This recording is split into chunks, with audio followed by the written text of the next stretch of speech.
You know it's this. Take a perk and a talk of that shit. Money swallowing like sis. Did it perfect in the kid. Got a billion who sang on my head. Look me better put on the road I just spent. I know we got $1 million. The devil that shit ain't not cheaper again. Hello and welcome back, fellow anime lovers, to MangaMuse.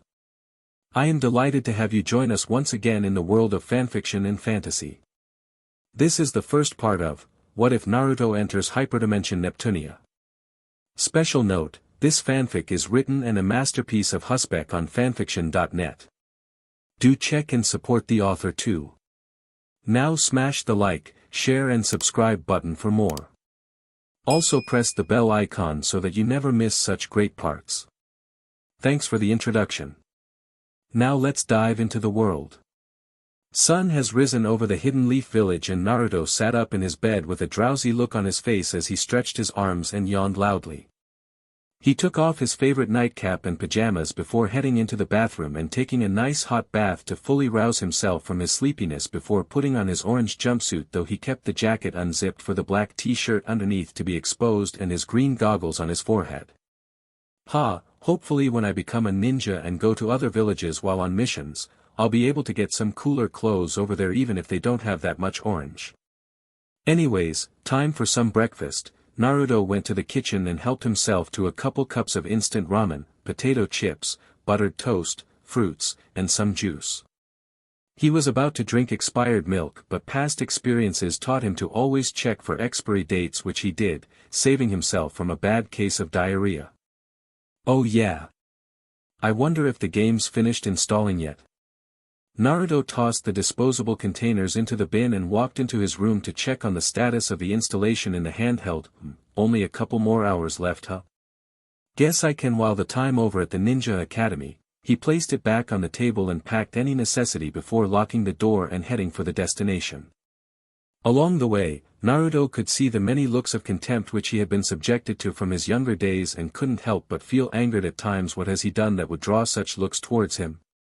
He trudged on until he finally arrived at the academy, where there already arrivals there before him like Shikamaru, Chuji and Kiba, with Akamaru among a few others. Yo Naruto, over here. Kiba waved to call the blonde over. You showed up just in time. Shika is coming up for a strategy with how we'll advance through the dungeon after school today. Arf arf. Akamaru was in agreement. Munch, yeah, he checked online and heard rumors of traps which can affect the durability of our weapons and armor, so he wants us to put up countermeasures for them, said Chuji before popping a potato chip into his mouth and chewing on it.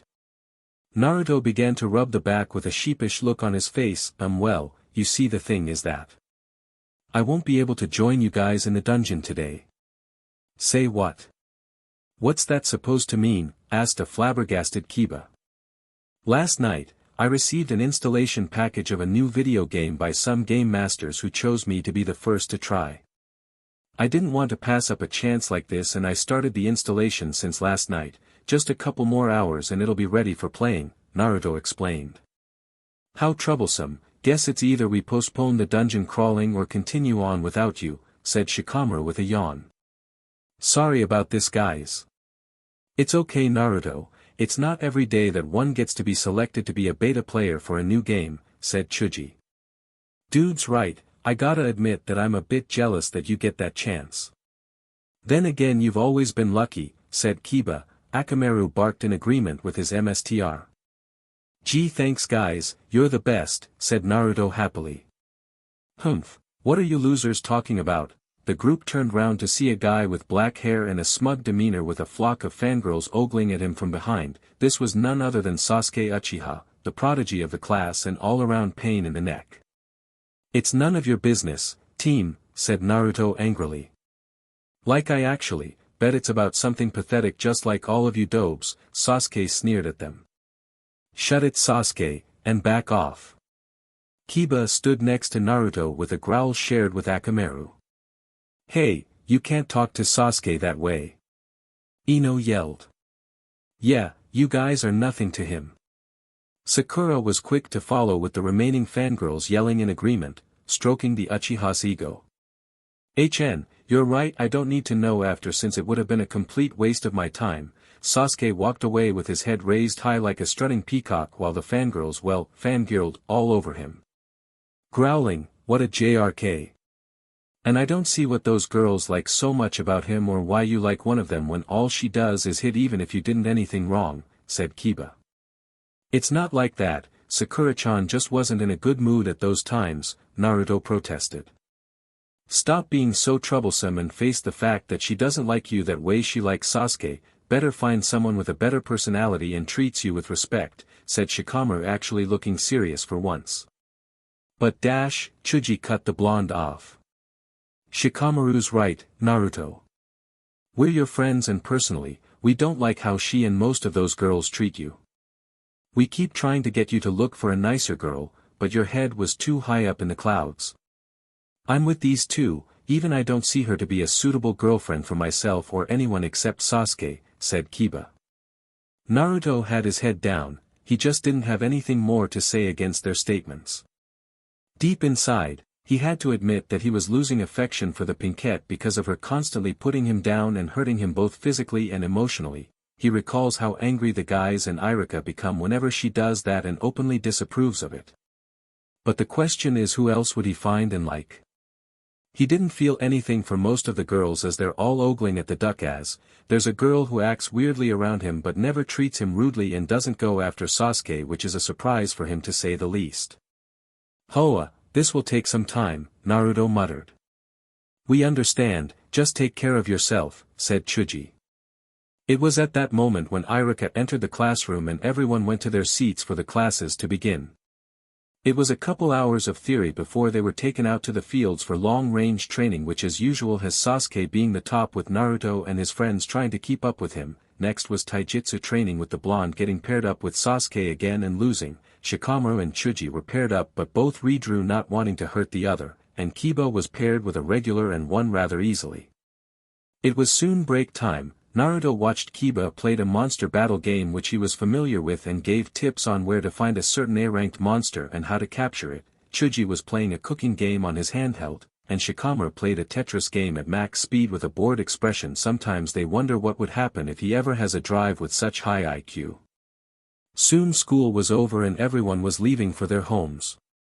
"Guess I'll see you guys tomorrow," said Naruto. "As troublesome as it is, we will," said Shikamaru nonchalantly. "I gotta get home, Ka-chan's making her special tonight and I don't want it to miss out on it," said Chuji with a look of hungriness.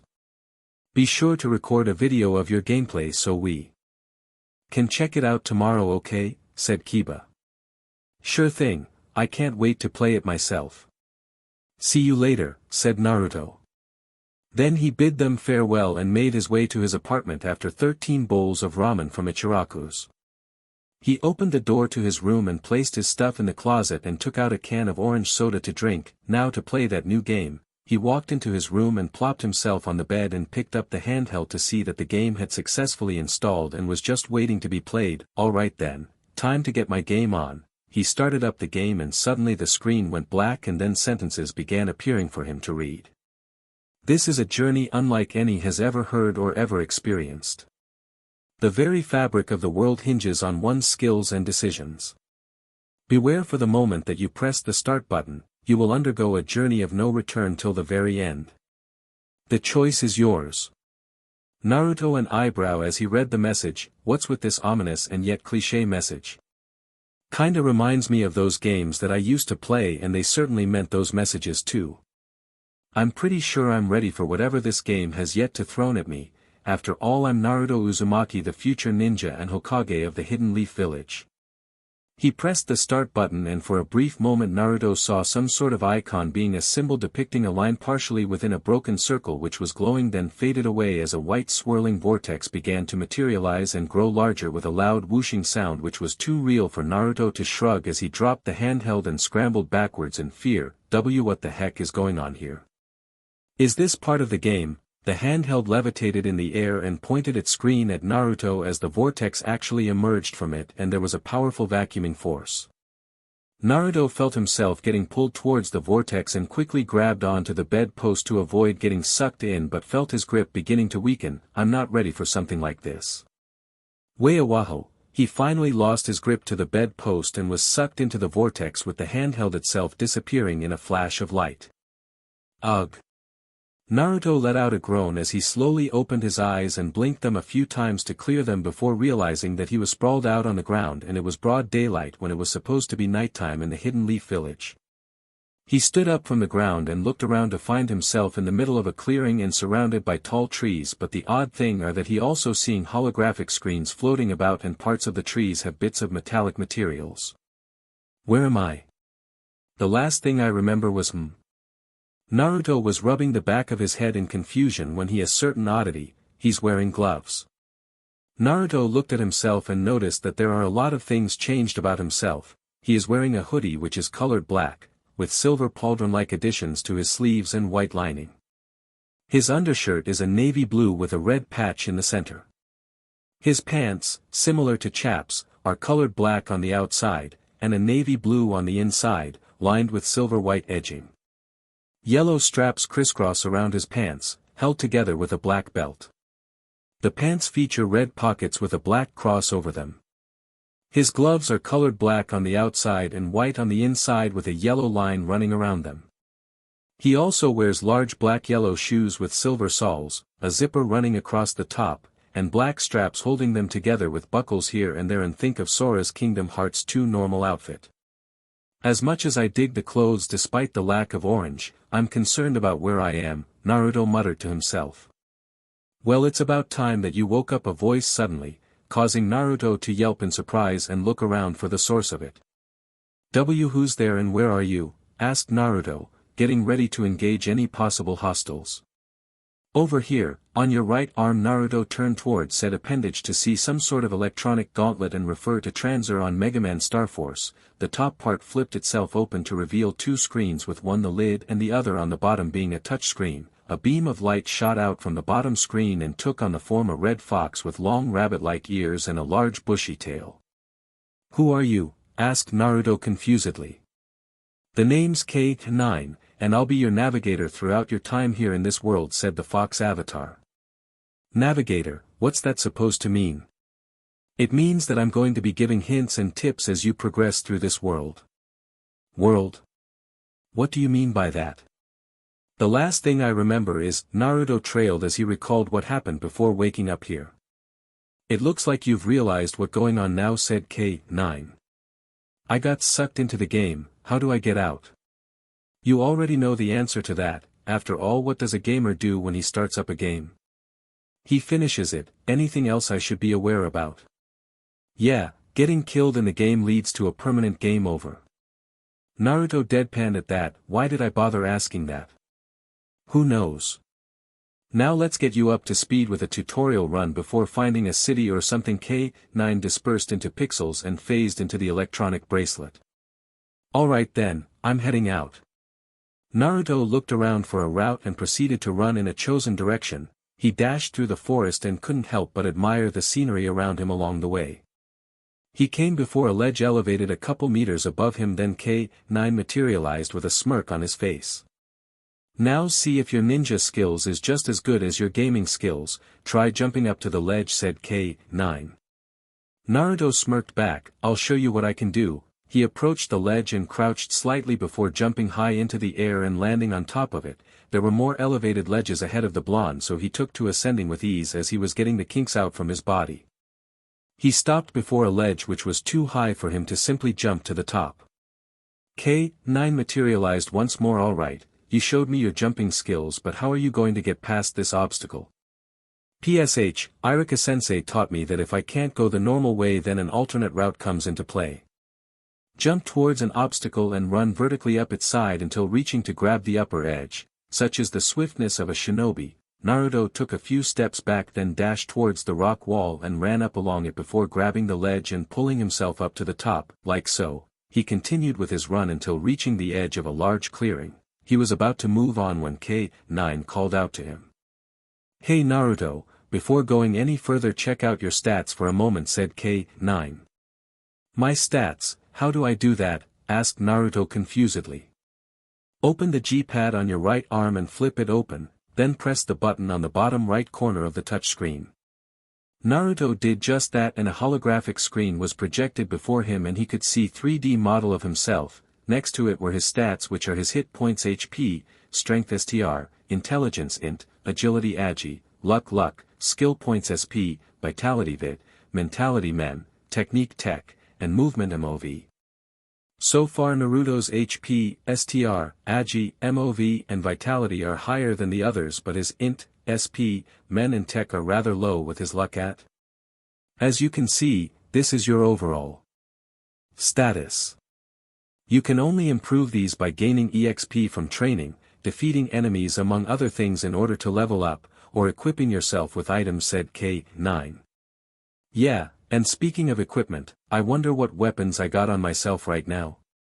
Naruto scrolled down to the weapons window and saw what was currently available, then equipped it to himself. Better make do with what I got until I get something better. Naruto proceeded through the clearing and was halfway through when he heard the rustling of bushes nearby and something jumped out and into the clearing to obstruct. It appears to be blue gel creatures that resemble a large teardrop with brown up-point ears, black button eyes and brown noses on small circular tan muzzles. These creatures began hopping towards Naruto, who took a ready stance for combat. K9, what are those things? Asked Naruto. They're dogus and are the most common monsters in this world. You should able to handle them with no problem, said K9. Alright then, game on. Naruto held his hands before him and a pair of kunai appeared in their grips before he charged at the dogus. One of them launched a tackle at him, but he quickly jumped to the side and slashed twice to knock it away. The second dogu attacked from behind and struck him to stumble a bit. Naruto turned around to throw one of the kunai at it, then turned to block an attack from the first and retaliated with a stronger slash, this time causing it to disperse. Naruto changed his focus to the second dogu and charged at it as he leapt into the air before coming down with a stab to take it down as well. Well, that was easy. Naruto heard a jingle from the G-pad, flipped it open to see the words level up from it and felt a bit stronger, but not that much, as well as some coins called credits according to K9, might as well gather some more EXP and credits along the way. Naruto continued through the forest, all the while defeating dogus and recently encountered tulips to earn EXP and credits until he went up to level 3. He soon arrived at the edge of the forest and looked ahead only to be amazed at what stood before him. Even K9 materialized from the G-pad to gaze at the sight as well. It is a large city of an advanced and futuristic design whilst surrounded by water and green grass. It is something he had never seen before from all the games he had ever played. Whoa, this place is so appealing, said Naruto in awe. Indeed it is, but don't forget your current objective, which is to gain information as well as attain a proper foothold, said K9. I know that, Naruto grumbled before making his approach to the city. As he looked around, Naruto could see many civilians passing by and doing their daily activities. He would also be greeted with a smile from time to time, which felt unusual but heartwarming. Naruto failed to notice that K9 had a saddened expression on his face before he returned to the G-pad. Hawa, what to do now? I don't exactly know about this place. What about you, K9? The main reason why I told you to seek out a major source of information is because the database of the G-pad is outdated and needs some serious updating, said K9. I see. Well, one of the basic gamer rules is that, if you're feeling lost or don't know what to do, just ask a nearby character for useful hints or info. Now to look for an informative person. Naruto scoped the area for a bit until his eyes set upon someone who looks a bit like that. She is a little girl with brown eyes and long brown hair separated into two pigtails which have two yellow bells tied to the ends of each. She wears a yellow-orange hat with cat ears and a white flower on it. Her clothes consist of a regular school uniform with a white shirt that has a black collar with green lining and a red ribbon on the front, while having a white ribbon in the back of the waist, black skirt with green lining, and green socks with black shoes. Naruto took note of a yellow cat poking out from under her skirt and that she was sitting on some sort of yellow ball thing as he approached her. Hello, said Naruto. The girl turned towards him. What is it, NYU? NYU, must be a verbal tic like mine, thought Naruto. My name's Naruto Uzumaki and this is my first time but kinda got lost. My name is Broccoli, NYU. It's nice to meet you, NYU, said the girl. Same here, I was hoping that you could tell me where I can get lots of information and take on a couple of quests too, asked Naruto. Just head straight down that street and you'll see a sign to direct you to a guild NYU, Broccoli pointed at the street for him to go through. A guild, good place to start. Thanks for the direction Broccoli-chan, I hope to see you again Databayo. Naruto waved happily as he ran off with Broccoli waving.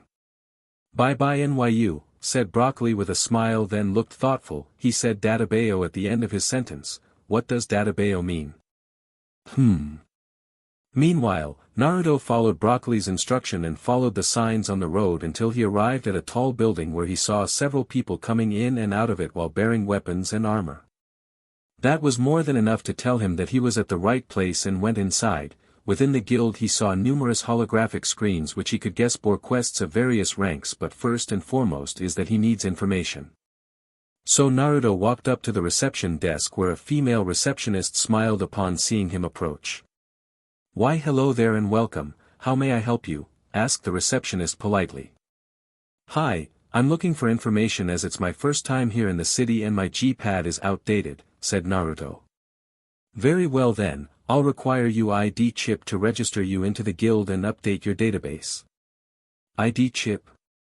Naruto was rather confused at that.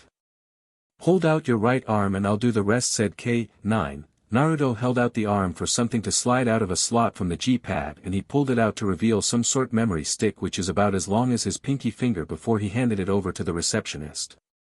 Alright then, time to get you registered. The receptionist inserted the memory stick into a machine and proceeded to input data into it. In about 3 minutes she ejected the memory stick and handed it back to Naruto. There you go, you're all set to take on quests, though I recommend that you take on E-rank quests.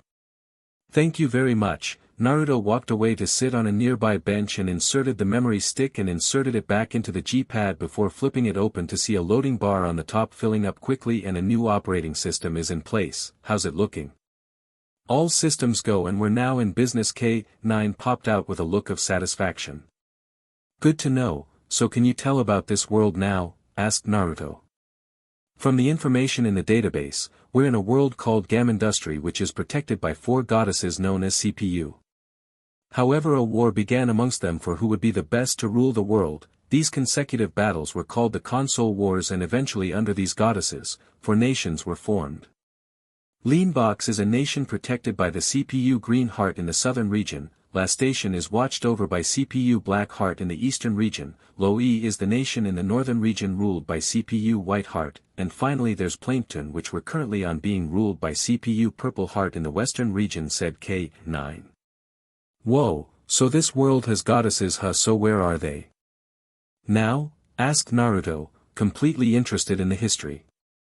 According to history, there is a world above us called Celestia where the goddesses live and constantly in battle. It's said that while there, they never get hungry or tired so they can keep on fighting non-stop. Dude, that sounds pretty rough. I don't think I could go on without a ramen break, said Naruto, shuddering at the thought of it. Like mother like son, K9 grumbled quietly. Huh, did you say something? Nothing really, now go pick up some quests so we can gain some EXP and credits. Roger that. Naruto walked up to one of the request boards and began to scroll through them. Now let's see here, Dagu damage. Present, and they both take place in Virtua Forest. Say, what does RE mean? It means that you can take that particular mission as many times as you want. I suggest that you take those 2 quests so we can do it all in one run for double the reward. I was thinking the same thing. K9 instructed Naruto hold the G-pad up to scan the serial numbers of the quests to accept them before heading out of the guild and making his way, which was where he woke up in. Naruto ventured through the path in search of his targets when he came a group of monsters consisting of a Dagu, Tulip, and a new monster K9 identified as a Boxer X. Naruto brought out his kunai and charged towards the monsters as he performed a flying side kick to send the Dagu flying before turning round to slash at the Tulip. The Boxer X ran at him and launched a straight, so Naruto raised an arm and blocked it to stumble back a bit from the impact, then responded with a diagonal slash. He heard something plopping up from behind and quickly rolled to the side to evade a tackle from the Dagu and crossed his arms to block another from the Tulip. Then he jumped into the air and threw the kunai at the monster, causing them to disperse with only the Boxer X. He maneuvered around the punches from the last monster as its speed is nothing compared to the Uchiha till he was close to his kunai, then he grabbed them and struck with an X slash to finish it off. That takes care of them with one of each. There was a jingle and Naruto opened the G-pad to check that he had leveled up and automatically picked up monster drops, which were Dagu Jelly, Yellow Petal, and Boxer X Soul as materials aside from the usual EXP and credits. Better keep the ball rolling. Naruto took to jumping through the trees in search of his targets. He was able to find them in different varieties of groups intermixed with each other, but he was able to take them all out to successfully complete both quests. As of now, he's currently on the branch of a tree to recover from the damage received from the monster as advised by K9. He was very well relaxed. Kaya-wa. Naruto's eyes snapped open as he abruptly sat from the tree branch and sharply looked around for the source of the scream, which sounded feminine and frightened. He traced the direction of where the scream came from and leapt through the trees as fast as he could until he arrived at a small clearing. There he saw a girl being surrounded by dogus and Boxer X, which was more than enough to entice him to get involved as he jumped off the tree to land in front of the girl and brandish his kunai to fight. "Don't worry, I'll take care of these guys." Naruto rushed at one of the dogus and slashed at it, then dashed backwards to evade a punch from the Boxer X. He switched target to another dogu and punched it hard in the face but got hit from behind by another dogu. Naruto growled a bit in anger and spun round with a stronger slash to retaliate and spun round to block another punch from the Boxer X, but one of the kunai snapped in half, much to his annoyance. Darn it, better SWCH tactics. Naruto twirled the last kunai to hold it in a reverse grip and stood on the tips of his toes with a slight crouch, then he took off running at the dogus and slashed at them consecutively with the kunai without slowing down and staying on the move to take one of them down. One of the dogus chased after him to land a hit. Naruto ran towards a tree and jumped towards it before kicking off the trunk with a backflip to land right the dogu and strike for it to disperse. The remaining one left is the Boxer X. Naruto held the kunai at the ready for an attack. The monster held its gloves close together as an orange orb of energy appeared. "Watch out, it's using one of its special skills." K9 called out in alert. CRP, Naruto took a step back with his mind racing as the monster flung the orb at him and it exploded upon contact. The girl gasped in worry of her mysterious rescuer as the explosion died down, revealing a destroyed wooden log, much to everyone's confusion. Suddenly there was the sound of something swishing in the air right behind the Boxer X as it collapsed to the ground and dispersed into pixels, and revealing Naruto with a look of victory, and the G-pad played a jingle to signal his leveling up to LV5. A well-earned victory if I say so myself. Naruto turned his attention to the girl. "Are you okay?" "Yesy, I'm okay, just a little bruised is all." "It might have been worse if you didn't come," said the girl cheerfully. Now that Naruto is paying attention, he could see that she is a fair-skinned young girl with long hair of creamy pink color that curls along the edges with a black headband with a C patched on the side, and her eyes match her hair color. She wears a tan white wool-styled tank top with big neck collar and unattached sleeves and matching styled boots, but with fuzzy ball at the top. She also wears a red plaid skirt, a black choker with a small heart on it, black-brown knee socks with light pink heart-cut frills, and she was carrying a black hip purse with a C logo on it too. Needless to say, Naruto found her to be very appealing in his eyes. "Here, let me help you up." Naruto stretched out a hand to the girl. "Thank you." She took his hand and was quickly pulled up to her feet. "My name's Kampa, nice to meet you." "I'm Naruto Uzumaki, nice to meet you too," said Naruto with a foxy grin, causing Kampa to giggle at how his smile made him look cute. "So what happened that you got attacked by those monsters?" "Well, I took on a hunting quest and used a monster call to lure some monsters, but I ended up a large bunch of them." Kampa looked a little depressed. "Yikes, well, I'm glad I showed up when I did," said Naruto.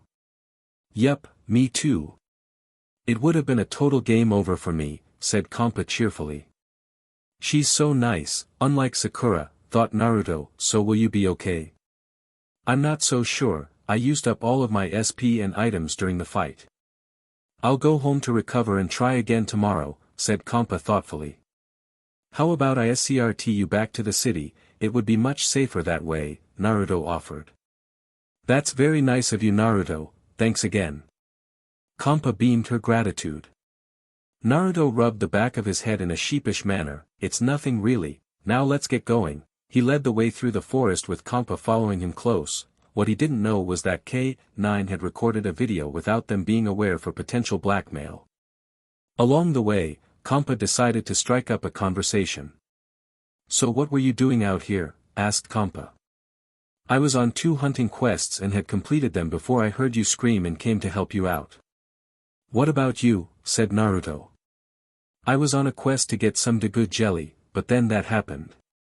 I see. Should we get you to the hospital when we get to Plankton? There's no need for that, I got a first aid back home.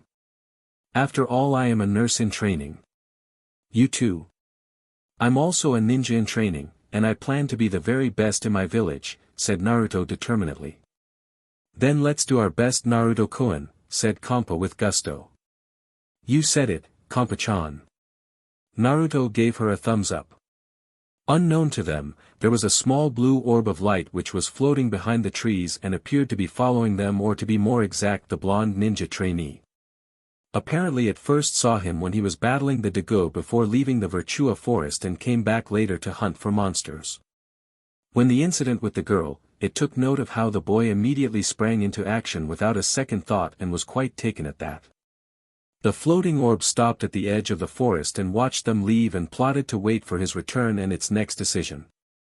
Meanwhile, Naruto and Kampa arrived at Plankton as the sun was setting, with the latter leading the way to her house as they stopped at the front door, and she turned to express her thanks once again. So this is my place, and again thanks for saving and escorting me home, said Kampa happily. Naruto felt a bit embarrassed. He just isn't to compliments despite longing for them. Really, it's nothing at all. Kampa shook her head. It's not nothing, and I won't let you go just like that.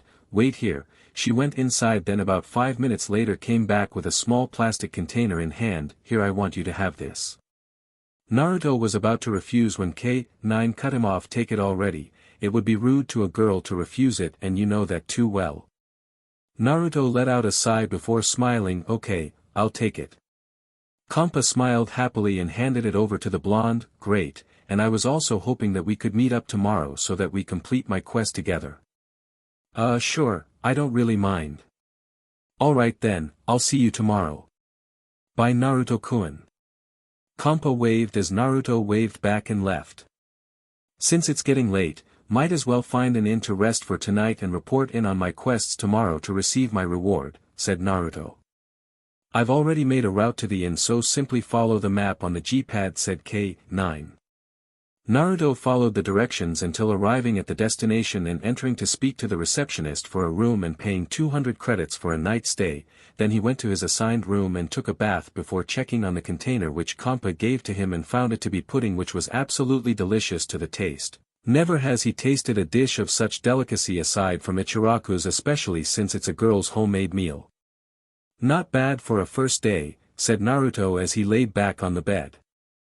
I'll give it a passing grade. I hope to see better tomorrow, said K9. I'm sure you will. Good night, K9. Naruto closed his eyes with the sleep taking over him.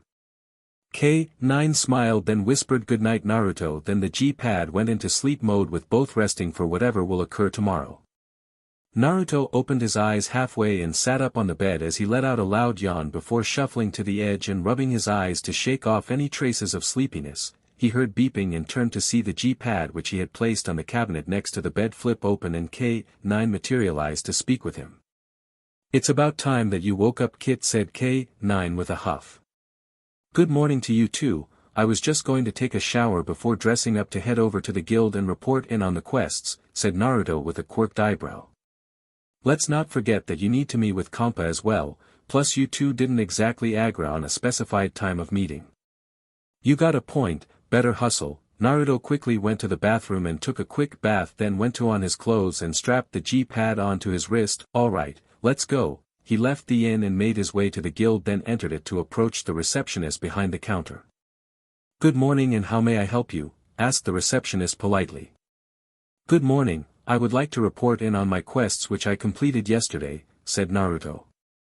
Very well then, I would require for you to hold your G-pad over the scanner on the table and I'll do the rest, said the receptionist. Naruto complied and held the device over the screen as beam of light shone over it for a few moments. Then he heard a beep. Your rewards have been sent to your inventory, thanks for your service and we hope to receive more of your assistance.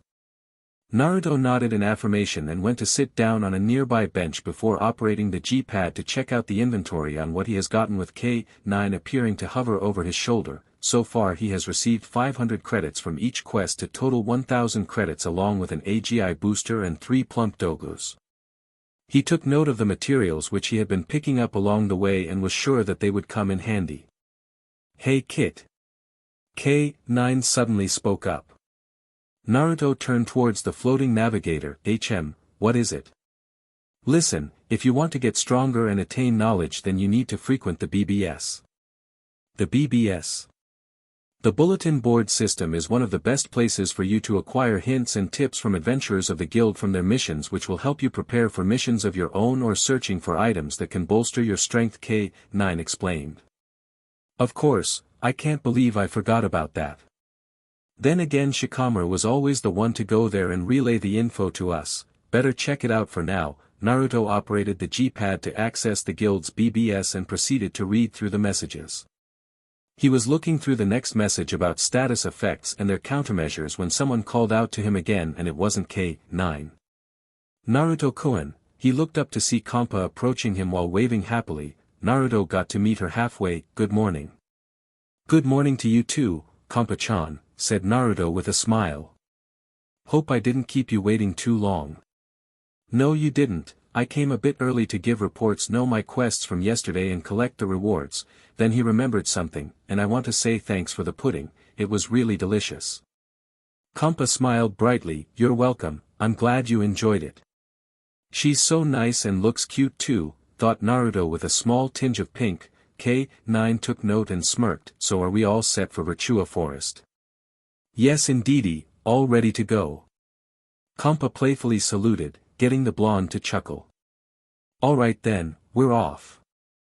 Naruto and Kampa left the guild and set out for Virtua Forest. As they began their search for the Dagu jelly, they found a group of 2 dogus and 2 tulips in a nearby opening within the forest.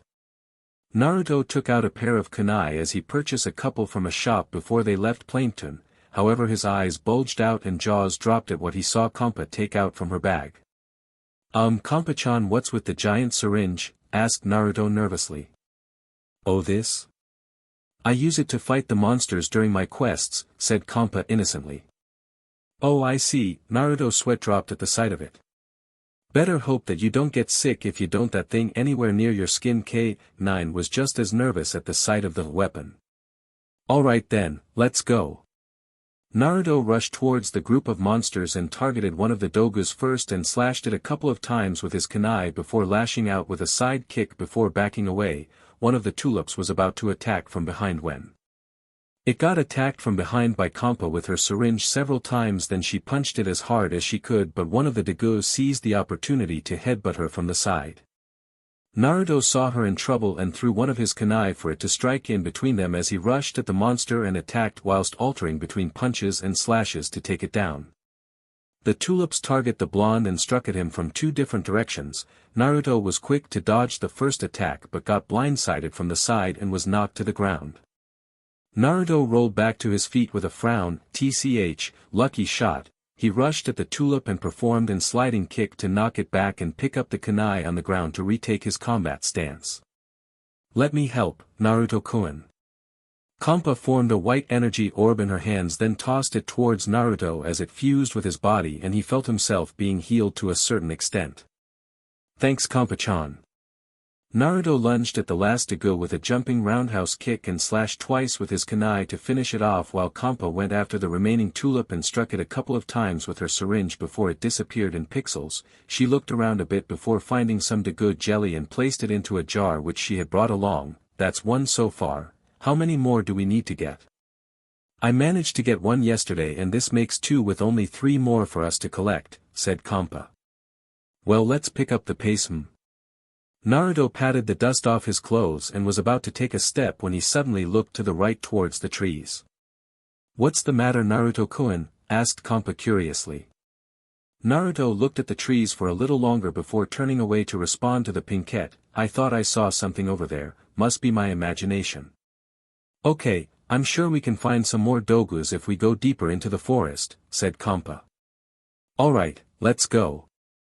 Naruto set out with Kampa in tow, but neither of them noticed something poke its head out from behind a tree which Naruto was looking at earlier before, and it was staring at the duo with eyes full of curiosity. It had seen them yesterday and now they're back again, so it decided to tail them from a distance to learn more.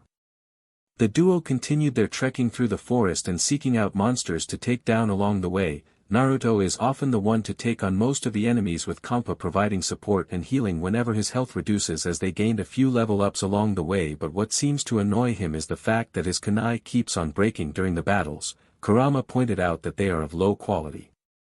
Aside from all that, they were able to acquire 2 more of Dagu jelly and are currently battling a group comprising of a Dagu, Boxer X, and a Tulip. Naruto had just taken care of the Dagu while Kampa finished off the Tulip before turning their focus towards the Boxer X. The monster rushed towards the blonde trainee and threw punches to attack him, with the blonde backing away and blocking most of the attacks before retaliating with a mid-kick to knock it back. Kampa snuck up from behind and jabbed it a couple of times with her giant syringe, but let out a yelp when it turned round to attack her. Naruto moved in to help by throwing a kunai to strike its back, then closed the gap to land a powerful slash on its back for it to disappear in pixels. I found the last Dagu jelly, said Kampa cheerfully as she held up the last filled jar to Naruto. That's great, Kampa-chan. Now that our quest is complete, let's head back to the guild and report in, said Naruto with a smile. Yup. Naruto and Kampa left the Virtua forest and returned to Plankton. They re-entered the guild for Kampa to report her quest and was rewarded with 500 credits along with a detoxin for completing the quest. Thanks for helping me with my quest, Naruto-kun, said Kampa cheerfully.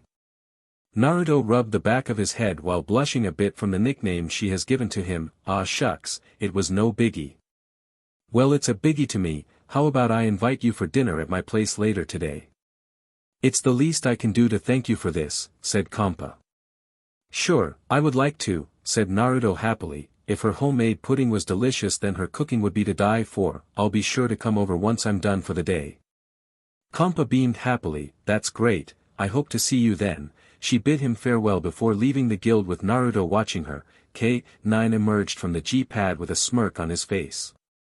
Well now, you seem to be enjoying her company, eh? Asked K9 with a knowing tone.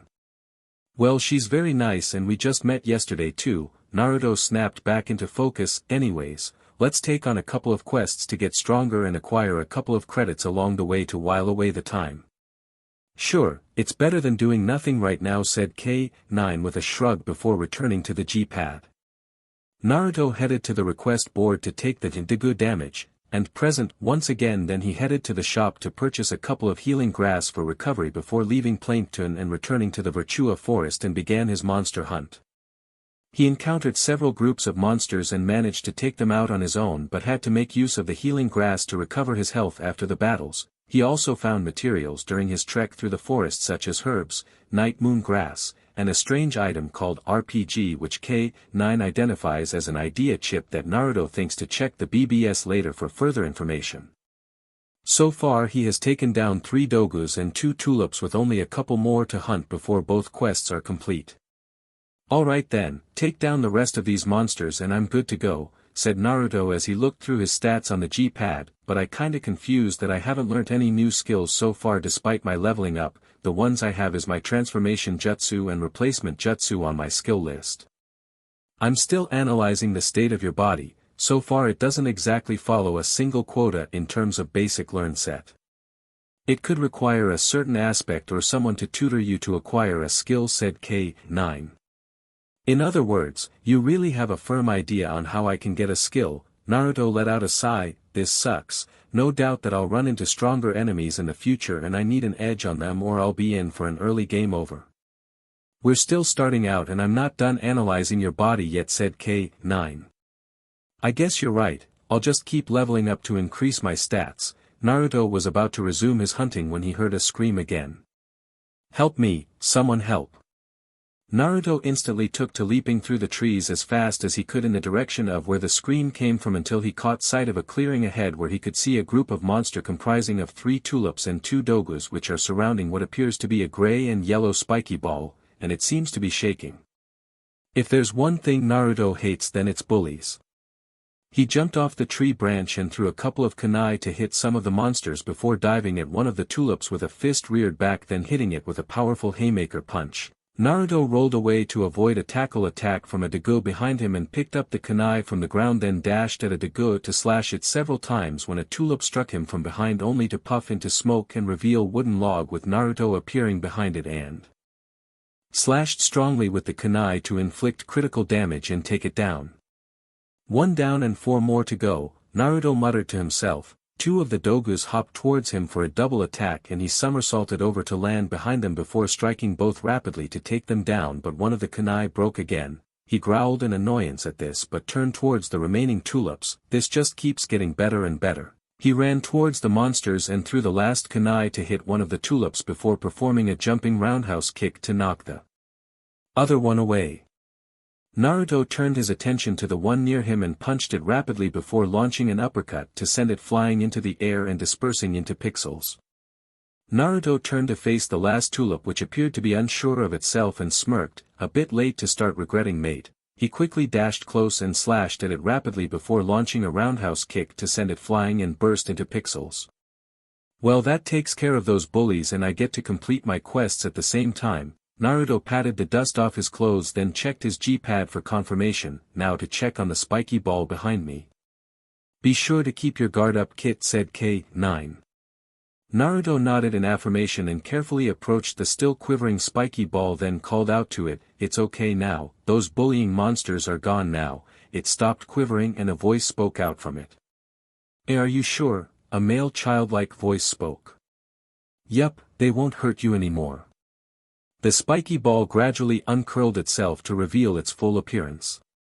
A bipedal creature that resembles a hedgehog with light blue eyes, a black snout, ears, white fur, large red claws, and a small tail. Its feet have 2 digits, and its hands have 3. Its thumbs are its only clawless digits. It has a zigzag-shaped mouth and yellow marks on its belly and under its eyes. It also has gray spiky quills on its back, around its neck, under its ears, on the back of its head, and from the top of its head until its snout. Larger strings of fur on the top of its head are yellow, and fur under its ears also has yellow tips. "Thanks for saving me, my name's Arisman and I'm what few identify as a Digimon," said the creature with a smile. Naruto smiled, "You're welcome, and my name's Naruto Uzumaki. So how come you were being attacked by monster?" "Well, I was looking around for treasures when those monsters appeared to attack me, then you showed up and beat them." "Humph, I dislike bullies, which was why I showed them what for."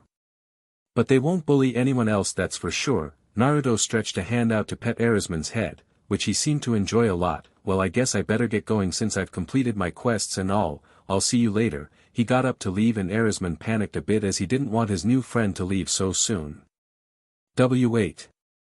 "There's something I'd like to show you," said Arisman. Naruto turned back with a look of interest. "Really, what is it?" "I found a hidden entrance leading to somewhere, but I couldn't go in because I was feeling a little scared. I can show it to you," said Arisman.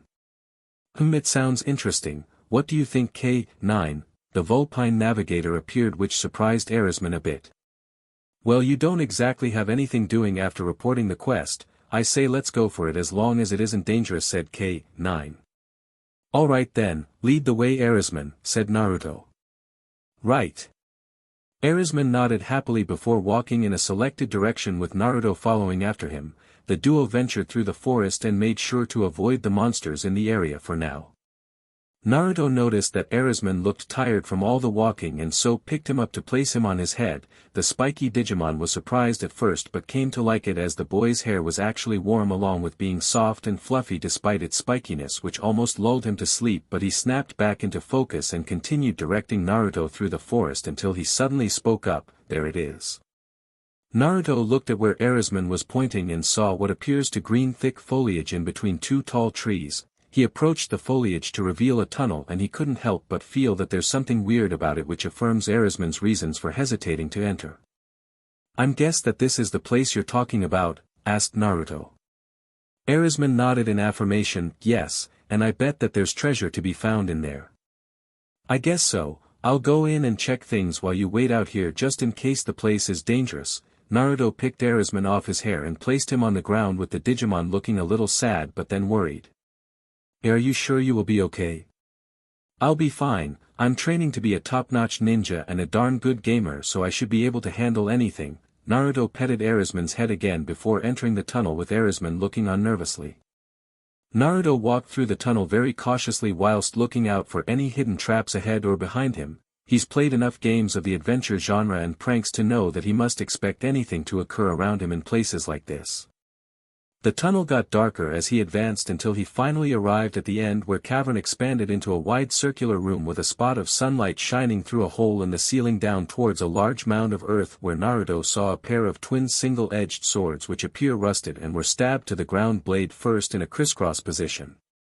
"Man, those swords look like they've never seen daylight in the longest time," said Naruto as he approached the weapons. "You're right, and I'm picking up some sort of power sleeping within them," said K9. "Really?" Naruto looked at the swords and began to feel some sort of urge to pull the swords out of the earth, like the swords are enticing him, no, begging him take them into his hands and be used once more. "You two must have been lonely all this time, I think I'll take you to someone and see if they can polish you up to be useful again." He reached out and grabbed the swords by the handles when his mind was suddenly assaulted with memories of a past. Naruto saw a dark-skinned man with white hair and dressed in red wielding a pair of black and white swords and watched as he battled powerful foes in some sort of war of a golden cup. He watched as the man in red wielded the swords with speed and finesse, and was hearing say some sort of prayer which he couldn't hear clearly and barely make out the first sentence, which was something about him being the bone of his sword. Naruto snapped back into reality and looked down to see that the twin swords in his hands had changed from their rusted appearance. Both swords bore the yin-yang symbol on the hilt and black handles with the black sword embossed with red hexagonal patterns, whilst the white sword has less of the shine of a polished metal in its or than it has the haze of a cloud. Naruto performed a few practice swings with the blades while trying to emulate the moves that the previous wielder did and found it tough. "So your names are Kansho and Bakuya, I can't to see what you can do in battle." The blades disappeared from Naruto's hands, but he could sense their presence within him before he began to make his way back out of the cavern towards the exit, where he found Erisman waiting and perked up upon seeing him.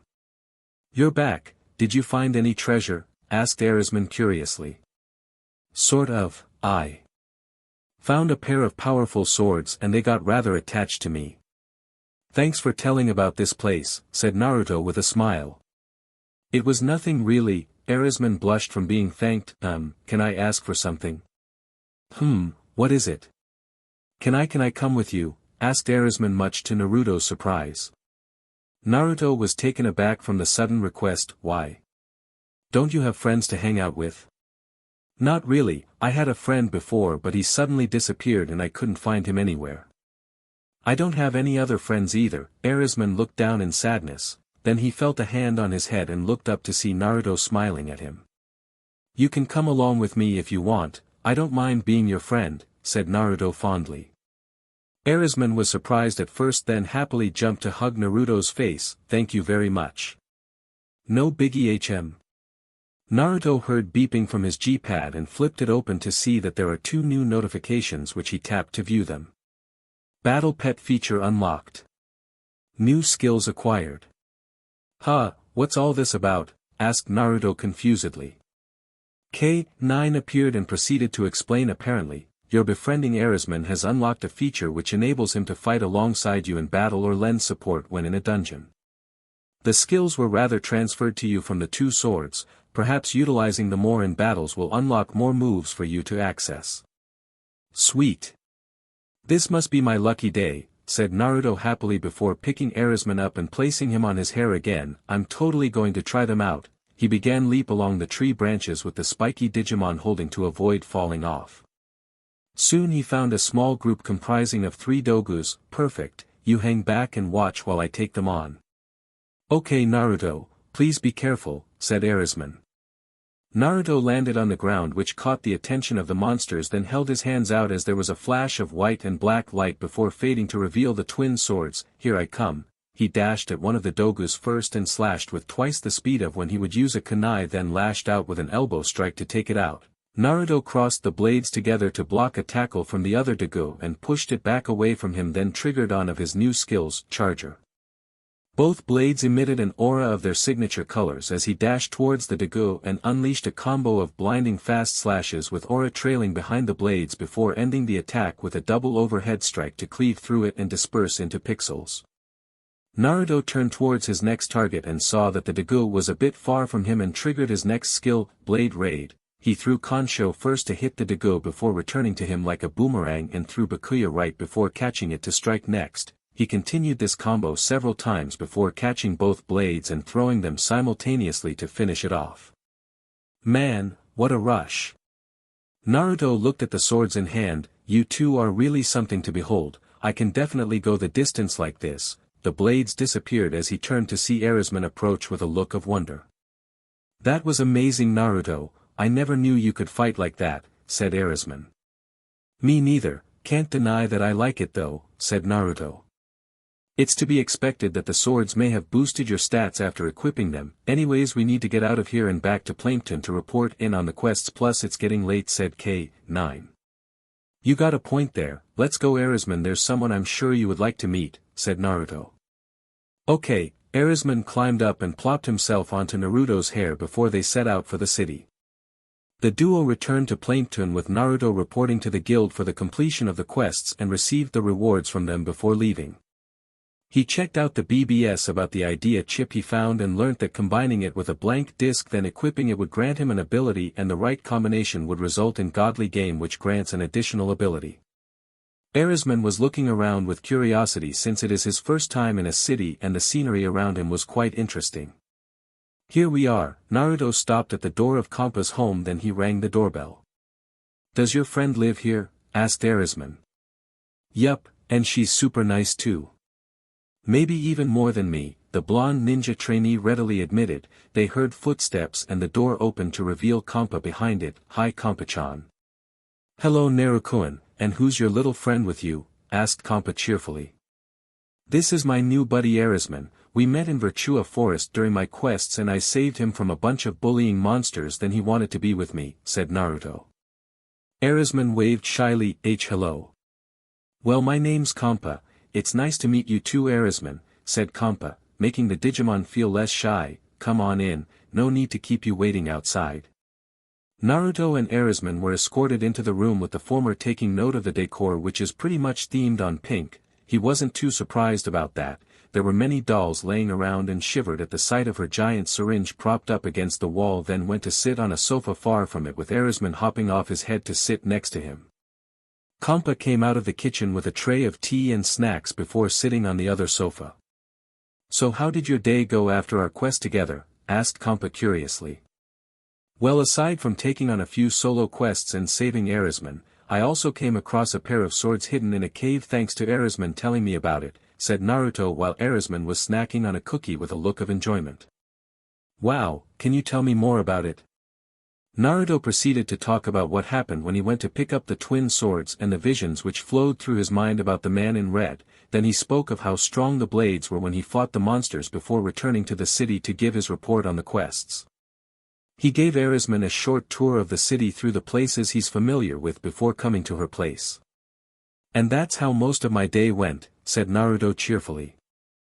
"Wow, it sounds like you had a lot of fun today," said Kampa. "Yup, and it was nice to see a lot of new things too," Arisman spoke before taking a bite out of a donut. "You know, I've been thinking of taking some more quests from the guild and I was hoping that you could help me." Naruto smiled brightly. "Sure thing, I would like to help." "Thanks, you're the best. Let me bring over the dinner I promised you." Kampa cheerfully walked to the kitchen. Soon they all settled down at the table for a dinner of spaghetti with meatballs, then apple pie for dessert, which was very delicious to Naruto and Arisman. Later on, Kampa was escorting her friends out of her home and was about to bid them farewell. "Thanks for the dinner Kampa-chan, I really enjoyed it," said Naruto with a smile. "Yes, Thank you very much, said Arisman gratefully. You're welcome, I hope to see her. Kampa suddenly looked at the night sky in confusion. What's the matter, Kampa-chan? Asked Naruto. Look up there in the sky, a shooting star, said Kampa while pointing at the sky. Naruto turned to see a blue streak of light as it descended to the earth, and strangely enough there was a loud boom heard. Whoa, you're right, and it looks like it has crashed in the VOICEOVER forest, said Naruto. Let's go and see what it is. Sure, I'm kinda curious too. Naruto was in agreement. But it might be dangerous, said Arisman worriedly. Don't worry, I'm sure it will be fine. It could be a meteorite of high value too, said K9. Naruto, Kampa and Arisman quickly left the city and went into the forest, where they began their search for the crash site of the shooting star. It took a while, but the group were able to locate it, only that it wasn't a meteorite like they had thought, but rather a person. It was a girl who was head first into the ground with her feet in the air. I definitely wasn't expecting anything like this when we coming here, Naruto muttered out loud. We need to see if she's okay. Kampa quickly approached the girl with Naruto as they laid her more properly on the group to be examined. They saw that she is a girl about their age with short lilac hair as her bangs reach down to her collarbone. In her hair she wears white hair clips in the shape of D-pads, and around her neck is a choker that has a light blue D-pad symbol on it. She wears a mostly white hoodie dress that has a light purple hood, strings that look like controller plugs, and two huge purple and white pockets with purple D-pad symbols on them. The sleeves have two light blue strips going all the way down, while the front of the hoodie only contains one. The ends of the sleeves and the bottom of the hoodie have dark and light purple stripes. The zipper emblem and the back of the hoodie has a purple letter, N, to represent the first symbol of her name. She wears light blue and white striped thigh-high socks with frills at the tops, and her shoes are purple and blue. How is she? Asked Arisman. I've got a pulse and she's breathing normally, but she's all covered in bruises. We need to get her to my place for me to treat her, said Kampa. Then leave the carrying to me, said Naruto before lifting the unconscious girl in a bridal carry before they began their hasty return to the city, unaware that there was more to the girl than they would realize, and something had managed to sneak its way into Naruto's inventory when he wasn't looking, while hiding from K9 as well. It's now noon in Plankton, with the city being busy as ever. Naruto was currently walking down the street with Arisman sitting atop his head and K9 floating by his side as he was checking up his inventory and status. He had returned from VOICEOVER Forest after completing his quests and training alongside Arisman and gaining proficiency in his newly acquired twin short swords. So far he's making progress, with Arisman leveling up and him unlocking a new move from the swords. We're doing great so far, a couple more battles and you'll get to level 5, said Naruto after looking at Arisman's status on the pet system menu. Not to mention that you're getting just as strong, but your leveling speed is slowing down due to being stronger than the monsters accessible to you, said K9. That's true, I'll need to check on the BSS for any info on more areas for me to explore later. So where are we going to now? Asked Arisman curiously. We're going to Kampa-chan's place to check on the girl we found back at VOICEOVER Forest and maybe learn of how and why she fell from the sky, said Naruto. I myself have been feeling curious of that for some time, said K9. Well, we'll be finding out soon enough, said Naruto as they arrived at Kampa's doorstep and politely knocked on it and waited for a bit before it opened to reveal Kampa, who perked up upon seeing them. Hi Naruto-kun and Aris-kun, said Kampa-chan cheerfully. Hiya Kampa-chan, Arisman and I just came from completing a couple of quests and we thought to pass by and check up on the girl whom we found yesterday, said Naruto with Arisman shyly waving hello at her. Come on in, I was just about to check on her and see if she's awake yet. Kampa beckoned the duo inside, then led them towards her room. They went inside to find that the purple-haired girl is awake and looking around in confusion. Oh, you're up. Good morning, sleepyhead. Well, actually, it's good afternoon. This isn't my room, is it? Is it yours? And why am I tightly snuggled in? Asked the girl confusedly. Well, it was just last night when we saw a shooting star, which was you, said Kampa in the shortest way possible. That was a short answer. Wait, I fell from the sky? Asked the girl with surprise. Pretty much yes, We found you stuck to the ground like that of a legendary sword or something before we carried you here for Kampa-chan to watch over you till you woke up, said Naruto with a quirked eyebrow. Yeah, that's right, kinda like Soul Lee. Kampa couldn't quite finish the end of her sentence. Really? Wasn't it Excalibur that was stuck to the ground? Asked the girl. Oh yeah, I'm not sure why I keep mistaking it for Soul Lee, said Kampa. Come to think of it, we haven't introduced ourselves. My name is Kampa. The name's Naruto Uzumaki and this is my little buddy Arisman. Naruto introduced himself and his companion. Hello, said Arisman. Well, I'm Neptune. Thanks for saving me, Kampa, Naruto and Arisman. I hope we can be friends, said Neptune cheerfully. Well, it's nice to meet you Nepi, Nepta, Nepal Nepet. Kampa can't seem to pronounce her name right. Neptuna, Nep, Nepper, it doesn't matter. You can call me anything, said Neptune. Okay then, how about Nep? It's nice to meet you Nep, said Kampa. In that case, I'll call you Nep-chan, said Naruto. Oh, I've noticed that there are still some bruises left on you, allow me to take a real quick look, said Kampa. Yeah, I am kinda scraped up huh? Strange, I feel like I got sandbagged, said Neptune thoughtfully but then shrugged it off. Oh, but I'm only scratched, must be my imagination. Arisman and I will go wait in the living room until Kampa-chan is done patching you up, said Naruto before leaving the bedroom and sitting on the couch with Arisman plopping next to him. They were relaxing a bit when they heard squeaks and yelps from the room every now and then and would sweat drop. It was going on in there. What is happening inside? Asked Arisman with concern. I don't know buddy and I get the feeling that I don't want to know, Naruto replied. It took some time before the duo heard the bedroom door open and Neptune and Kampa, though they noticed that the former looked worn out and the latter was rather sheepish before sitting on the couch opposite to them. That was close. I was an inch away from entering the light, Neptune mumbled. Oh, it wasn't that bad, I only made the wrap a wee bit tight, said Kampa. Something tells me that the wee part was more than a bit, said Naruto with a quirked eyebrow. Tell me about it, I was wrapped tighter than some fighting mummy, said Neptune with a huff. Could you tell us why you fell from the sky?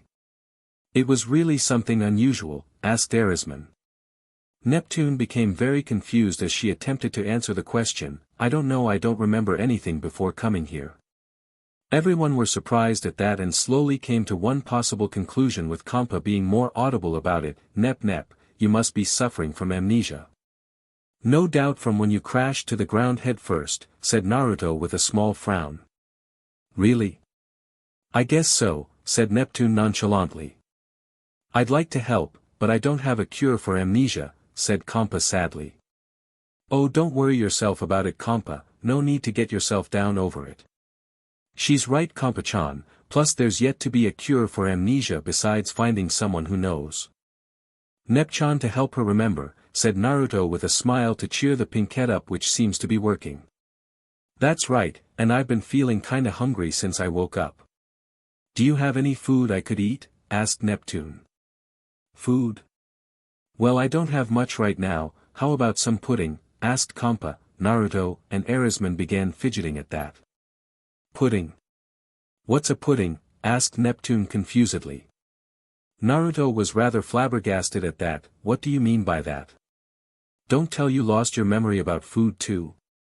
I remember cake and stuff, so I guess I don't really know what it is. Hang on, I'll bring some over. Kampa went to the kitchen, then came back with cups of pudding before handing them out to them. So this yellow thing is pudding, let's see how it tastes. Neptune took a bite and was taken aback by the taste. Wow, the tantalizing sweetness just melts away on my tongue. This is the best. I know, right? I proclaim this to be the dessert of the gods, said Naruto happily. Arisman was silently savoring his cup of pudding too, and it was made by Kampa-chan too. Really? You must be a great chef, said Neptune with wonder. Oh, please stop teasing me, let me get some more. Kampa blushed from the compliments. Yes please, Arisman spoke up with a paw raised. Me too. Neptune raised her hand as well. Kampa went back to the kitchen to get some more pudding for the others to enjoy, which they did for a while until Kampa thought to ask Neptune about something. So what are you going to do now, Nep? Well, I want to know what happened, so I'll go back to where I was found, said Neptune. We can take you there, said Erisman, albeit shyly. Thanks, I really appreciate it. The group got themselves ready before leaving Kampa's home and were soon walking along the streets of the city with Neptune looking around in wonder. Wow, this place is huge. So Kampa, what's this city called? Asked Neptune curiously. This is Plankton, it's a city that Lady Purple Heart presides over, said Kampa. Plankton? That name sounds kinda familiar. It sounds like your name, Nep. Maybe you've been here before, Naruto suggested. So where are we going again? Should I bring something with me? Asked Neptune. Well, we're heading to VERYYYY Forest where we found you, but you might need a weapon since there are chances of encountering monsters, said Naruto thoughtfully. A weapon, HAREM? Neptune noticed something. Wait a sec. She walked away in a certain direction. Naruto and Kampa sweat dropped at what she's doing. Nep, what are you doing rummaging through the garbage? Asked Kampa confusedly. Look at what I found, a sword. Neptune came running back with said item in hand. Well, it's made of wood but still a sword. Are you really going to use that? Asked Kampa, feeling unsure of it. Of course, it can get me through thick and thin. Naruto let out a sigh. Nep-chan, would you follow me for a bit? Neptune tilted her head in confusion. Okay. We'll be back soon, Kampa-chan, said Naruto before taking Neptune along with him. It took some time before Naruto returned with Neptune a much proper weapon, which is itachi, which he purchased for 500 credits. I would have bought a weapon for you if you had just asked to begin with. Sorry, said Neptune sheepishly. Now that we're all set, let's head out, said Naruto. Kampa nodded in affirmation. Okay, Naruto-kun. The group left the city and made their way to VERYYYY Forest. Neptune showed Naruto and Kampa that she can definitely hold her own with a sword, although she was taken surprise when she saw Kampa take out her giant syringe to fight alongside in the battles. Naruto hung back for Neptune to gain EXP in order to level up. Kampa pointed out to Naruto and Neptune that monsters have been appearing from nowhere for the last few years and not in the ways of a stereotypical RPG game, which piqued K9's curiosity. Along the way they picked up several items, and one of them happens to be a plan for making a healing pod, which Naruto intends to check the BBS out for more info. Soon the group arrived at the crash site. We're here, this is where we found you, Nep, said Kampa. Wow, that's a huge hole down there, said Neptune while looking at said place. That's what I thought when we found you, said Naruto. Does it make you remember anything? Asked Erisman from atop Naruto's head. Neptune squinted her eyes in deep thought, then she squinted harder, and harder, and harder to the point that they thought she closed them. Nep, asked Kampa. I can't remember a thing. Are you sure I fell here? Neptune groaned out. Yes, you did, Nep-chan, there must have been some sort of clue lying around here, said Naruto with a small frown. That's right, did you lose something, Nep? Like an ID or anything? Asked Kampa. I wish, but you know I don't really remember anything and all. Now that I think about it, I do remember losing something, said Neptune. Really?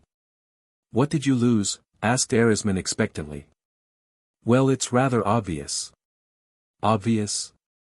My memory, said Neptune with a giggle. Everyone simply stared at her in silence, which pretty much surprised. Wasn't that funny? Asked Neptune.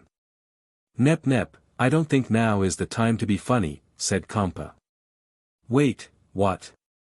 I thought you were joking when you asked if I remembered anything. We were being serious, Nep-chan, said Naruto with a small frown, and Erisman nodded in agreement. Joking aside, let's go look for more clues, said Kampa. Crack. What's that sound? Asked Kampa in confusion while Naruto sharply looked around for the source of the sound. I have a bad feeling about this, said Neptune. Suddenly crack began appearing on the ground and breaking apart. The ground is crumbling. We're falling. Kampa cried out as they began falling into a deep hole beneath them. Kampa-chan. Nep-chan. Naruto rushed forward to grab their hands before they could fall any further. Hang on, I'll pull you two up. He began pulling the girls with all his strength when he heard sounds of cracking and looked down only to pale upon seeing the ground crumble beneath his feet. Oh no, then he too fell into the hole along with the others screaming all the way down. Ouch! Neptune let out a groan as she sat up from the ground before taking a look around to notice that she and the others are in some sort of cave with crystals dimly lighting up the place. I didn't expect that, they really changed the story with this remake. Groan, what on earth are you talking about? Naruto was the next to get up with Arisman worriedly checking if he's doing okay. Never mind that, where's Kampa? I'm over here, that fall really hurt, Kampa responded while rubbing her head to ease the pain. At least we're all here and accounted for, but the question now is where are we, said Naruto as he went to help Kampa up to her feet before doing the same with Neptune. It looks like we're beneath the forest, this place feels weird and a bit scary, said Arisman. Yeah, I'm getting bad vibes from this place, said Neptune. Arisman noticed something shining on the floor and called out to the others, look over there, I see something shiny.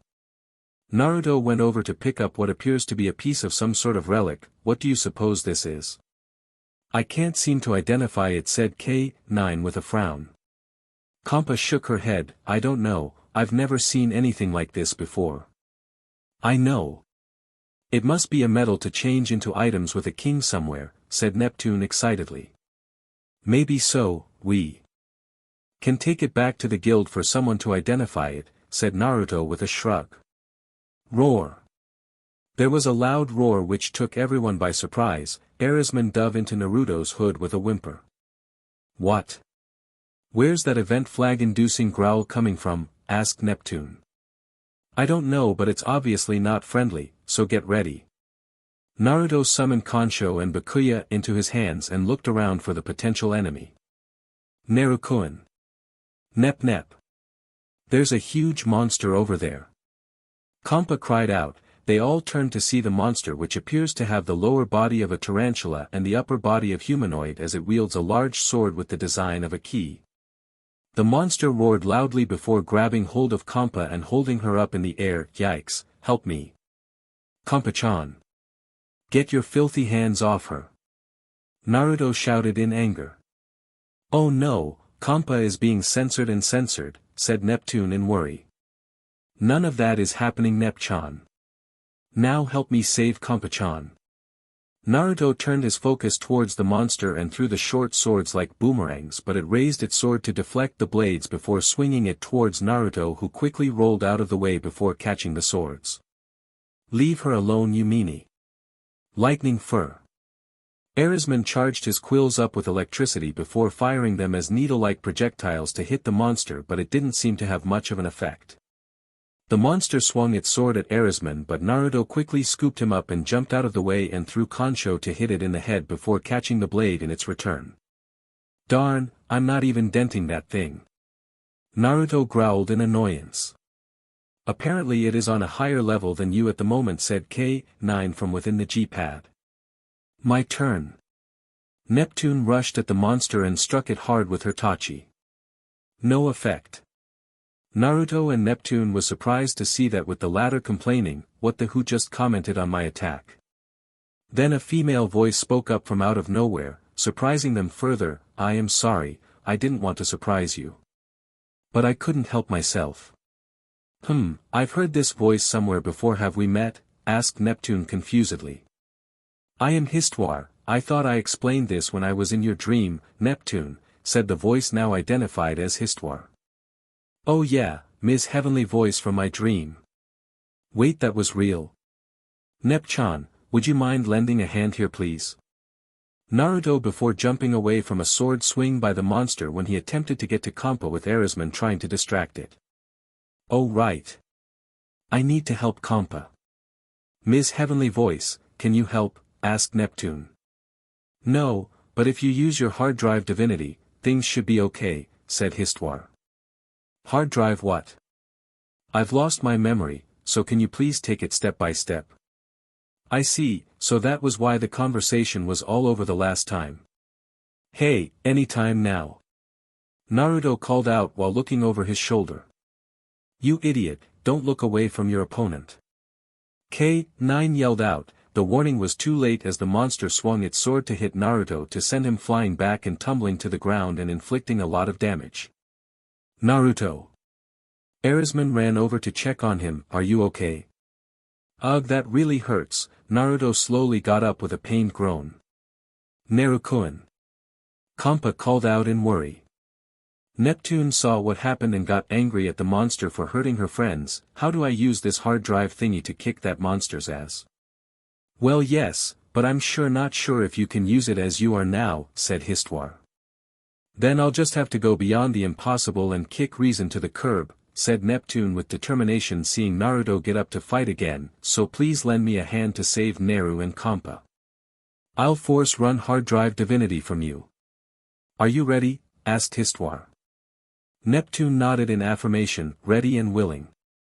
Neptune, may you power arise. She was suddenly enveloped in a pillar of light which caught everyone's attention before fading away to reveal her in a different form. Neptune has long purple hair in twin tails that almost reaches her feet and bright blue eyes with white pupils in the shape of power signs. She wears black hair clips with glowing blue D-pad shapes on them, and a black body suit that exposes her chest somewhat. Both of the bodysuit's shoulder areas contain a white outline D-pad symbol and the arm areas contain purple along the sides, while the front of the bodysuit also contains purple areas near the bottom. On the BRST areas you can see a single purple STRP. Neptune's legwear seems as though it is the same as her human form, only it appears as black boots with purple tips instead. Nep-chan. Naruto looked at her in surprise. Wow, said Arisman. Her specs have gone way up, said K9. You're glowing, said Kampa. Neptune looked herself in wonder. Is this really me? Yes, this is your true form, Neptune, said Histoire in confirmation. This power, it's flowing from within. There's no way I can lose with this. Butterfly wings made of purple energy projected from Neptune's back to help her hover in the air as she held a hand out to conjure what appears to be a large futuristic purple samurai sword along with extra body armor appearing around her. She dashed towards the monster and slashed rapidly, making it roar out in agony from the powerful strikes. It attempted to retaliate with an attack, but Neptune ascended to the air before diving with a cleaving strike to damage it further. Naruto saw an opportunity and dashed towards Kampa as fast as he could whilst activating a skill, execution. He lunged at arm holding Kampa and performed a powerful X-slash to force it to let go and caught the pinkette in a bridal carry, then moving to safety and setting her down. Are you okay, Kampa-chan? I'm fine, but I'm more worried about you since you took a serious hit from that monster, Kampa replied. I'll live, best we leave the rest to Nep-chan. They looked back to see Neptune inflicting a lot of damage before jumping away from one of its attack, although it appears much weaker than before. Here I come, cross combo. Neptune rushed at the monster and slashed up to 5 hits with the 6th launching it into the air, then leaping after it with the final slash to drive it to the ground and lay there unmoving. Well, that should do it. That was amazing, Nep, you beat that monster in a flash, said Kampa cheerfully. Man, you really took it to school, said Naruto with a grin, flinching lightly from the damage he took earlier. Neptune transformed into her normal form in a flash of light. Phew, that was tiring. Well done, Neptune. Kampa and Naruto, are you two okay? Asked Histoire. Yesy, and it's all thanks to Neru-kun and Nep, said Kampa happily. I'll live, nothing a little R&R can't do for me, said Naruto, although I'm curiously to ask who you are and where you came from. Seems like you know Nep-chan too. Neptune spoke up. It's Ms. Heavenly Voice aka Histoire. What was it again? Histoire. You were only off by 1 letter, said Histoire with a non-visible sweat drop. That's right, Histy. You can call me Histy. Nice to meet you, Kampa and Naruto. I'm Histoire. Well, it's nice to see or rather hear you. Now can explain to us how you can dash. ROR. It's still alive, everyone cried out in fear. Let's run, said Neptune frantically. Yesy, said Kampa. Ditto. Naruto got ready to cheese it. Wait for me. Arisman climbed up to his head and held on tight. The group hightailed it out of the cave like a Pac-Man outrunning ghosts to get to a power berry as they left the forest and returned to Plankton before arriving at Kompa's place where they can finally catch a breath and feel safe for once. Huff finally got away, said Neptune tiredly. That was a close call. Kompa flopped on the couch. Naruto sat on the floor and panted lightly with Arisman dropping off his head to land on his laps, too close if you ask me. I can't believe it was still alive after all that damage it took, said Histoire. Oh yeah, that reminds me, Naruto reached into his pocket and took out the relic piece which he had pocketed earlier before the battle with the monster. Do you know anything about this, Histoire? That's a key fragment. It's a piece needed to release me from my seal. You're sealed, Histy? Asked Kompa with concern. Yes, can you release me? There are one of those in each land, said Histoire. I could, but I have to fight monsters, right? Isn't it dangerous? Asked Neptune unsurely. Yes, your life will be in danger, but if you can help lift my seal then I can in turn help get your memory back, said Histoire. Everyone perked up at that, especially Neptune. Really? Really? And anyway, I do need you to get your memory back. Well then, let good old Neptune search for those fragments far and wide, said Neptune with gusto. I'm coming along, sounds like a grand adventure and there's no way I'm missing out on that, said Naruto with a smirk. Me too, it will be fun, said Arisman. I'll come too. After all, I can't leave Nep with her brain loss, said Kompa. Memory loss, Kompa, but thanks. Are you too sure about this? I don't want to get in the way and all, said Neptune with concern. It's okay, my nursing school is closed because of the monsters and Naruto's an adventurer, so it's no problem at all. Thank you VERYYYY, said Histoire, but they can't seem to hear her clearly now. What? I'm having trouble hearing you, Histy. Is the static there bad? Asked Neptune in confusion. I using fragment IOUT of time. PLEAS low OK for key frag dash anything else that Histoire was trying to say was soon cut off. I think I lost contact, hope Histy is alright, said Neptune. Well, at least we know how we can get your memory back. Let's go Nep and Narukuen, said Kompa. Sounds like a plan. Let's do it. Naruto give her a thumbs up, you know it. Sometime later, Naruto, Arisman and Neptune were hanging out in the living room with the blonde having to rest under training nurse's orders in order to recover, which wouldn't take long, and so decided to check the BBS for the plan he had found back at Virtua Forest. Apparently plans are quite special as they enable one to create items, unlock new dungeons and even influence a dungeon in a certain way to one's advantage. The plan which Naruto has is for making a healing pod, and he has the required amount of the materials, so he executed the plan on the G-pad for the item to appear in his inventory, much to his surprise and joy, making him resolve to find more of these plans and make use of them while finding materials along the way. Kompa then showed up from the kitchen. Nep, I was going to go shopping for the trip, but do you want to come? That sounds like fun. I'll follow along like miniature alien fairies, said Neptune excitedly. Can I come too? Asked Naruto. No, you're still not fully healed, so you're staying here until we get back, said Kompa sternly. Ugh, fine, I'll wait. Naruto sat back with a pout, can't seem to bring himself to go against her sometimes. Alright, we'll see you later. Kompa and Neptune waved goodbye before leaving Naruto and Arisman behind. Sigh, so what do you guys think about all this? Asked Naruto.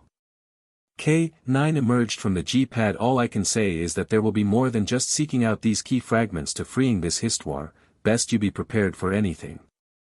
I've never been anywhere beyond Virtua Forest, so I can't to see what else is out there, said Arisman excitedly. Naruto fondly petted Arisman's head. That's true, plus we get to learn more about game industry along the way too.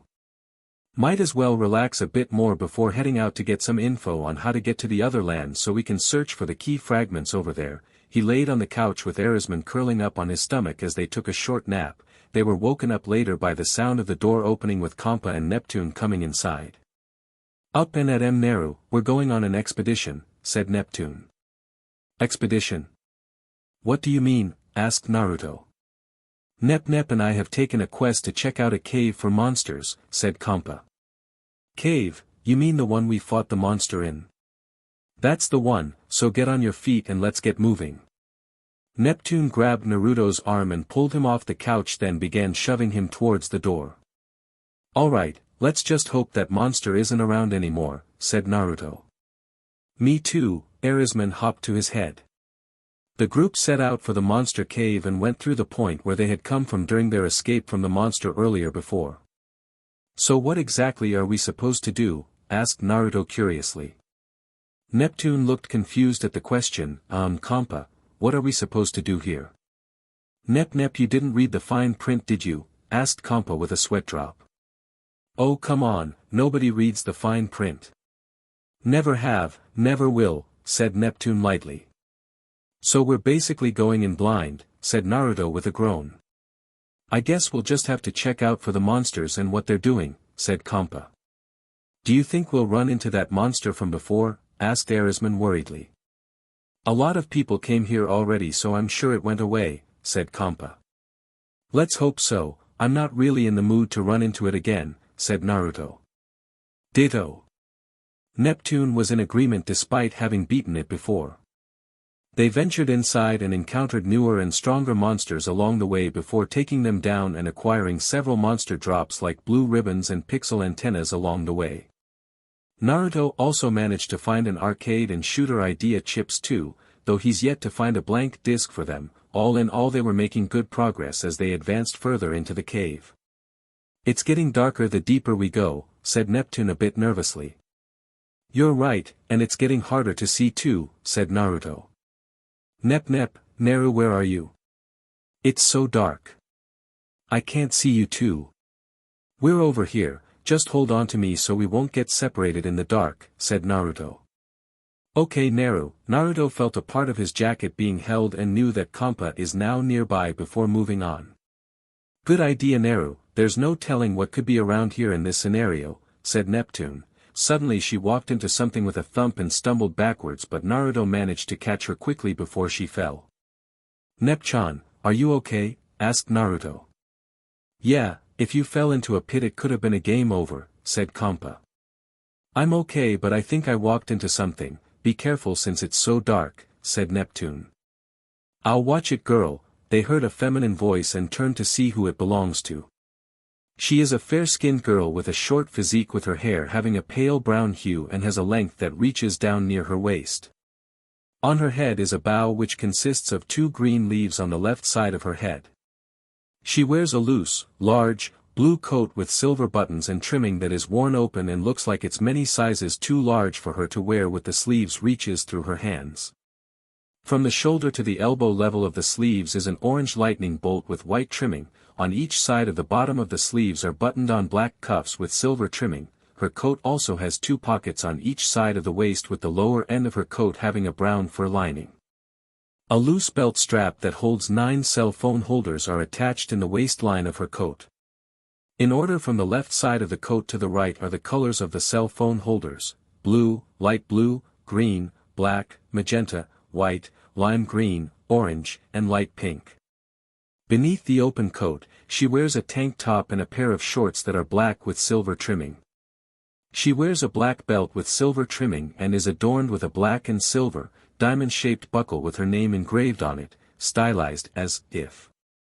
She wears medium-length black socks and blue boots with silver trimming that matches her coat. The girl stood up from the ground and looked at the group in confusion. Wait, what are kids like you doing here? You're calling us kids? You're a kid too, who are you anyway? Asked Neptune, feeling rather offended at what the girl said to them.